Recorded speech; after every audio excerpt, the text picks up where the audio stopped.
All right, so here are some more examples of doing some balancing equations. Now this is going to be a little bit more challenging because not only do we have to balance the equation, but we also have to write the equation first. So our first one here says solid aluminum reacts with oxygen gas to produce solid aluminum oxide.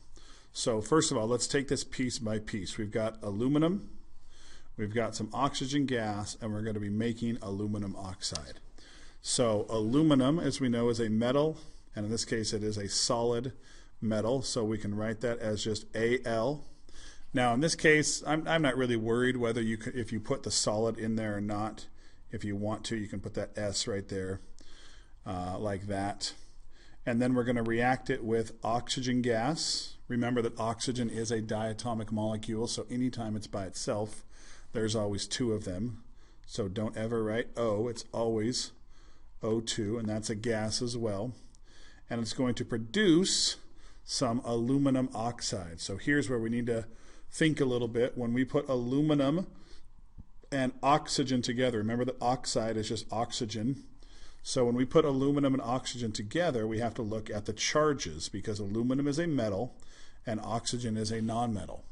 And so they're going to, however many electrons aluminum loses, oxygen has to gain that same amount. So remember that aluminum is in that third column. It has a charge of +3. Oxygen is in the -2 column, so it's always -2. So when we put the two of them together, remember that those charges switch places. So our overall formula is going to be Al2O3.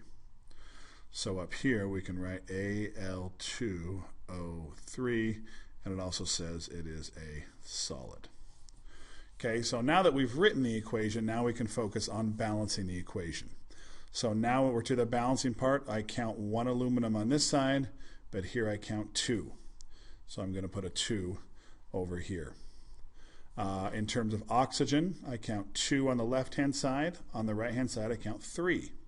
So to make 2 and 3 equal to the same number, we need to find the smallest common factor that they have, which is 6. So 3, again, times what number equals 6 is 2. So we place a 2 in front of the Al2O3. And then for aluminum, to get 2 to equal to 6, we multiply it by 3. Now, our oxygens are okay. We've got 6 oxygens here, 6 oxygens here. But now you'll notice that our aluminum, by putting this 2 in front of our aluminum oxide, we now have 4 aluminums. So here's where you would take your pencil and you would erase the 2 and you would replace that aluminum or that 2 with a 4. And so our overall balanced equation is 4 aluminums, 3 oxygens, and 2 aluminum oxides. And now we've got the same amount on both sides. That is our balanced equation. Okay, next one says solid iron 3 oxide, so sometimes I like to underline the chemicals, and carbon monoxide react to yield means produces, solid iron and carbon dioxide gas. All right, so let's work on our first one here. Iron 3 oxide, we know that I'm going to do this down here on the bottom. So iron has a +3 charge. Oxide, again, is just oxygen with a -2 charge. And so again, when we make that compound, we're going to switch the numbers. So our formula is going to be Fe2O3. So let's put that up here. Notice I'm leaving a little space on the left-hand side, so I can put a number there if I need to. And carbon monoxide, so here carbon and oxygen, nonmetals, so we're not worried about charges at all. Here we were because we've got a metal with a nonmetal, so those ones we always worry about charges on. With 2 nonmetals, we don't worry about charges, we look at the prefixes. So carbon monoxide, mono means 1, so it's just CO, is going to react, and it's going to yield, again, which means produces, solid iron. So the iron is now all by itself, Fe, and carbon dioxide gas. So again, similar to carbon monoxide, but now we've got this di in the front of it. So di means 2. So it's CO2. Okay, so now we've written our equation. Now let's figure out how to balance it. Start with our very first element, iron. There's 2 irons on the left-hand side, so we're going to put a 2 right there. I count a total of 1, 2, 3, plus another one makes 4 oxygens on this side. So we're going to put a 2 right here, and that makes 4 oxygens all total on our right-hand side. Okay, and now carbon, 1 carbon here, 2 carbons here. So obviously that's going to be a problem, because if I change my carbons, it's going to change my oxygens. But no matter what, I have to at least start with a 2 there. If I start with a 2 there, that now gives me 5 oxygens on the left. See, so now here's the part where I just got to start changing numbers around. So if I have 5 oxygens, I probably need to change this. The only oxygens I have are on this side, so I need to change this 2 to a 3. Okay, when I do that though, now that also changes these carbons over here, and now I have 3. Now let's check. 2 irons, 2 irons. 3 oxygens plus 3 more oxygens makes 6 oxygens on the left, and 3 times 2, 6 oxygens on the right. 3 carbons on the left, 3 carbons on the right. That's our balanced equation. Fe2O3, only one of them, we didn't put a number in front of there, plus 3 carbon monoxides makes 2 irons and 3 carbon dioxides. So when you get to that point where you kind of have to just start messing around, just start increasing numbers until you get to the same number on both sides.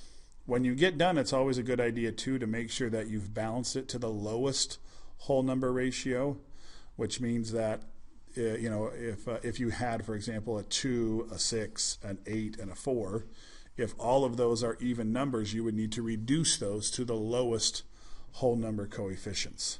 So that 2 would become a 1, the 6 a 3, the 8 a 4, and the 4 a 2. So anytime you get done, always check and see if you can reduce your numbers. If one of your numbers is a 1, like we have here, then it cannot be reduced. That 1 obviously can't be reduced to a smaller number. Okay, so here's our next one. It says zinc metal. So we've got some zinc, reacts with liquid silver 1 chloride. And silver is one of those ones that we really don't need that 1 on. There's pretty much just those 2 transition metals. There's zinc, and when zinc is in a compound, it's always +2, and silver is also another one. Silver is always +1. Most of the time with transition metals, you'll have something like this where that iron has that 3 in it. But zinc and silver are actually really the only 2 transition metals that their charges don't ever change. So that 1 we don't even really need to know simply because it's always a +1. So zinc metal is by itself, so it's just Zn, reacts with liquid silver chloride. So again, we've got a metal with a non-metal. So we have to think about charges. Ag always has a +1 charge. Chloride comes from chlorine, has a -1 charge. So +1 and -1, they just cancel each other out, and we end up with AgCl. It is going to produce liquid zinc chloride. So again, zinc is always, when it's in a compound, it's always +2. So again, we've got the metal with a non-metal. So we're going to have Zn2+ and Cl-. So our formula is going to be ZnCl2.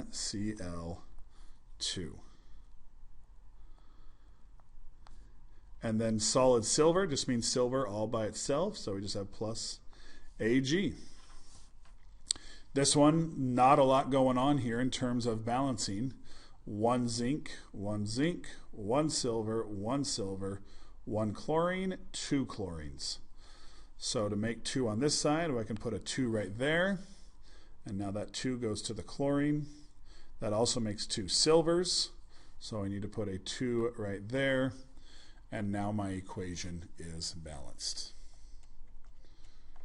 All right, looks like we got 3 more to do. Yep, 3 more. So let's start with Ammonium nitrate is going to decompose, and it's going to make some dinitrogen monoxide and some water. So ammonium nitrate is, in this case, not a metal, but it's a positively charged ion with a negatively charged ion. So we need to think about charges. NH4 plus, and nitrate is NO3 minus. So it's a plus 1 minus 1, so they just cancel each other out. So our formula is just going to be NH4 NO3. Decomposes to form, so that's our only reactant, dinitrogen monoxide. So nonmetal, nonmetal. So we're looking at our prefixes. Dinitrogen means 2 nitrogens, and monoxide means 1 oxygen, and water, H2O. Okay, so let's just start out here. Now don't forget, we've got a nitrogen here and a nitrogen here. So we have 2 nitrogens on our left-hand side, and we've got 2 nitrogens on our right-hand side. Then we've got our 4 hydrogens. Here we only have 2 hydrogens. So let's put a 2 in front of there. That makes 4 hydrogens all total. The nitrogens we had already fixed previously. So then we've got our 3 oxygens, 1, and then plus 2 more, makes 3 oxygens. That is our balanced equation. Just a 2 right there in front of the water. Okay, another one.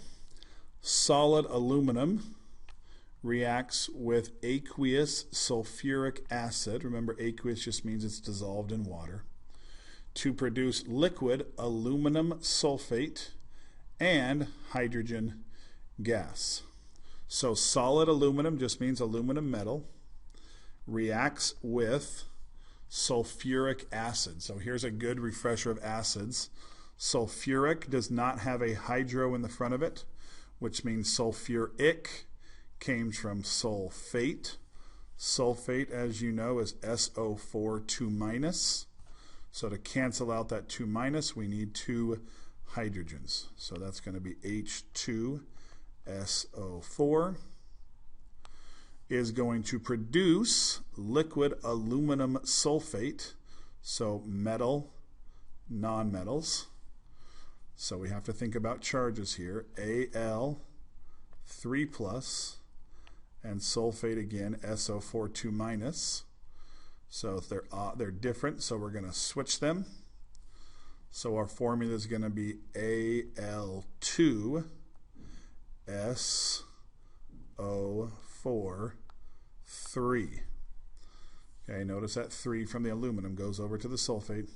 And hydrogen gas. Hydrogen, similar to oxygen, remember, is one of our Brinkelhoffs. Anytime they are by themselves, there's always 2 of them. We saw oxygen earlier, it's always O2. Here we're seeing hydrogen. Hydrogen, again, when it's by itself, always H2.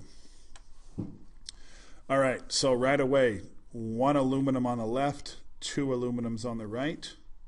So I'm going to put a 2 there.